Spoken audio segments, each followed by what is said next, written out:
Platinum Gang, welcome back to my channel. If you are new here, my name is Niecy G. I've been a mindset mentor for 4 years and a master cosmetologist for 18 years. I am currently studying to become a nurse practitioner, and I am obsessed with psychology, neuroscience, and quantum physics. And I like to use cognitive behavioral therapy to help you understand what you're doing so you can get out of your own way and manifest the life that you desire. And I use cognitive behavioral therapy, you guys, like in all of the stuff that you can download on my site at platinumgang.store. I also will use this method in your platinum manifestation plans. If you have recently purchased a platinum manifestation plan, please make sure that you fill out that PDF form and you return it back to me. I cannot even start on your plan until I get that one form. You guys are filling out the questionnaire. That's great. Thank you, because it helps me get to know you and execute an effective and efficient plan for you. But I have to have that PDF form signed. It's just a verbal written agreement that you are signing up to get your plan.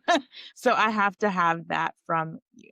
Today, I want to talk to you guys about limiting beliefs. And it dawned on me as I was driving yesterday that having a limiting belief within itself is a limiting belief. And this is something that you guys have heard me speak about before, but never like in depth like this. And I don't really want to make this a long video because it doesn't require that.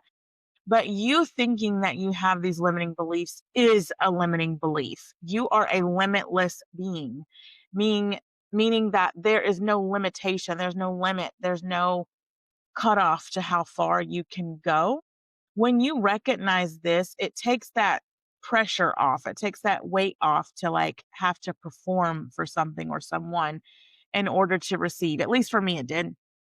I'm hoping that by the end of this video, you feel the same.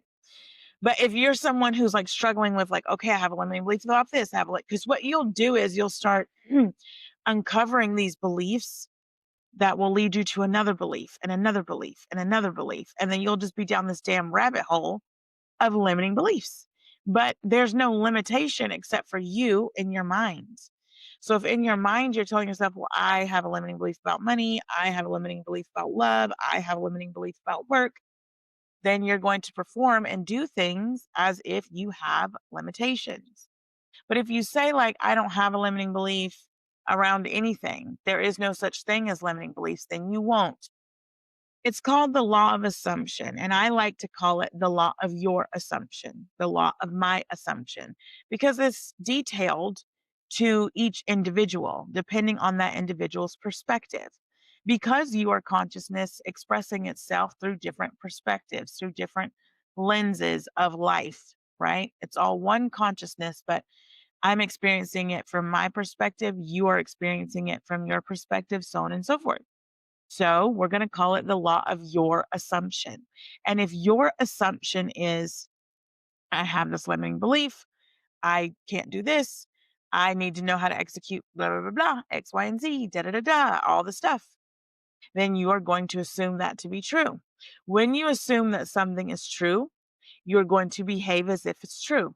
For example, if you believe that all men ain't shit, then you are going to behave and engage as if all men ain't shit. You're going to look at men in disgust, maybe. You're going to look at those memes and those videos and reels and things like that that are on social media, and that's going to be in your algorithm because that's what you're bringing into your fruition because you are doing what you deem to be true. Remember, you get who you are, not what you want. You get your behavior, not your desire. You get who you are being. How are you behaving? Who are you identifying as? Your behavior is your identity. If you are someone who's poised and southern and whatever, which reminds me of my mom. If you're new, I'm from Georgia. If you're someone who's like poised and southern and whatever, you're going to behave that way. You're going to be a little bit more prestigious and poised and careful with your things and just that manner, right? If you are, a little laid back like me, you might be a combination of both. Like I love nice shit, I love luxury, hence the brand. I love that. I love my nice purses, but I'm gonna be in t-shirt and jeans a lot of times. I like to dress up some days. Some days you'll see me more lax. That's my identity. That's how I am identified. So, how are you identifying today? Are you identifying as someone who has limiting beliefs? Are you identifying as someone who doesn't? Are you identifying as someone who has worked through that and healed that? How are you behaving? Who are you identifying as? If you identify as someone that, money comes to me easily and effortlessly, I am identifying as someone that love is always choosing them. I don't have to go and chase. I don't do this and that. Then you're going to behave that way. Your behavior is going to shift. You're not going to be sending long paragraphs and text messages and over explaining yourself because you don't have to. You're now a high caliber individual. I don't have to explain myself to people. I don't have to be like, well, you hurt me. You did this. You did this. Da, da, da, da, da. I'm not doing all of that shit. I'm not doing that. So you need to choose today, how am I identifying?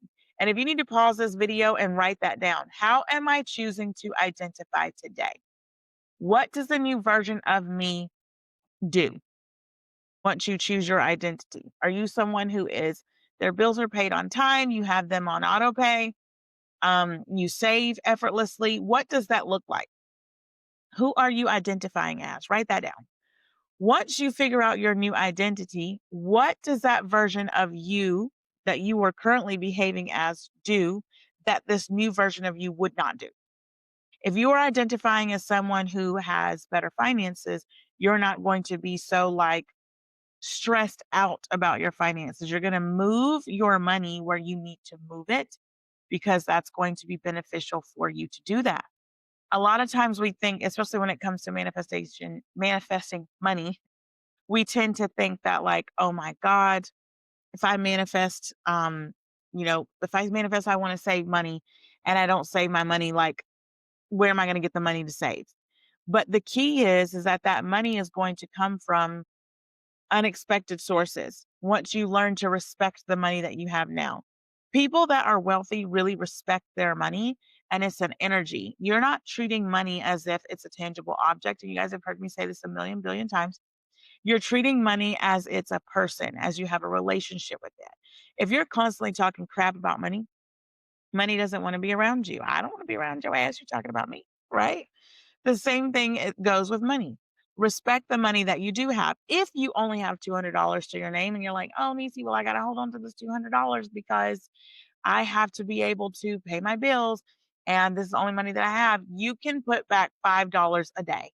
$10 a week, $20, whatever. However much you can say, I don't give a fuck if it's a dollar. There has been times where I have only had $1 to put into my savings account. And I did this to show my nervous system that, hey, it is okay that we save. You're teaching your nervous system that it's safe. Because I know that some of you guys might not be able to wake up like, there's no such thing as limiting beliefs. And that's it. For me, it's easy for me to do that now because I've practiced just shifting like automatically in one swoop. I'm like, nope, that's done. I'm not doing this. I'm not doing that anymore. It's done. I don't believe that anymore. I understand that that can be difficult for some people to do. So you're going to start in small steps by teaching your nervous system, this is now safe for me to do. It's safe for me to save. It's safe for me to have an abundance. It's safe for me to put one small bill on auto pay. Do it. Stop when you are gripping onto your money like the death grip, like, oh my God, I don't know when I'm going to get more money. I have to hold on tight. Then that's what's going to happen. Your money is going to slip right through your fingers because you have the death grip on it. It's the same thing in romantic relationships. When you are trying so hard and you got the death grip on it and you're trying to control that situation, that person, that energy, that whatever wants to be free. Nothing wants to just, ugh, everything wants to be more free flowing, feminine, whatever, and that like flow state. That's what the flow state is. When I'm working, you guys, when I'm in the salon and I'm coiling someone's hair, I apologize in advance to new clients because I zone out. That is my happy place. That is my place of peace where I'm creating my art. And I'm in my flow state. I'm in my creative state. I'm not worried and fixated on this or that. I already know what the outcome is going to be because I'm in that flow state. I'm in a state of mind where all I can focus on is my movement, what I'm doing, and what I'm creating. That's no different than manifestation and you being in the flow state. There is no such thing as a limiting belief. There's only the belief that you think you're limited. You're not. You are not limited. You guys had also asked me to bring back my one-on-one mentorship traditional style, and I caved. So you can also go on platinumgang.store and click on the one time coaching. Sorry, you guys, I'm having a brain fart. The one time coaching, and it will be for Sunday, September 21st. Once you select that and you get a whole hour, you'll be able to tell me exactly what's going on, and we'll do it that way versus like my traditional mentorship of where I saw you 3 days a week. So you guys have that option now to be able to go and do that. And the reason why I started saying my entire website on TikTok and on YouTube is because there are a lot of scammers and fake people out there that are using my content, pretending to be me, and they've blocked me, but other people have brought this to my fruition, or not to my fruition, to my tip for me to notice, and they're using that. So I'm like, okay, this is the only store that I have, only website that I have, the only thing that I have. I would never like hit you up in your DMs asking you to purchase something. That's fucking weird. And I would just never do that. I don't put pressure on people. It's there if you want it. If you don't, whatever. You know, I have such a lot of free content and things for you to take advantage of. So there's that. So I don't know whoever was out there manifesting for me to get back on coaching. Chat is there if you want it. And then someone also asked me to put the lifestyle bundle back up on my store. So I did that. And with the bundle, you get the wealth code, nervous system regulation, and the subconcept workbook. So you get 3 things into one bundle. There's no such thing as a limiting belief, you guys. It's only limiting because you say that it is. And remember, it's called the law of your assumption, is what us gems will now be calling it. The law of your assumption states you either have a limiting belief or you don't. It's your rules, it's your life. You make it up. It's your script, your TV show, whatever it is that you want to call it, it's yours, and you are able to create it whatever way that you choose to create it. If you guys have any comments or anything that you want me to go over or do a deeper dive on, make sure that you leave the comment below. Don't forget to like, share, and subscribe. And I'll see you guys in the next video. Bye.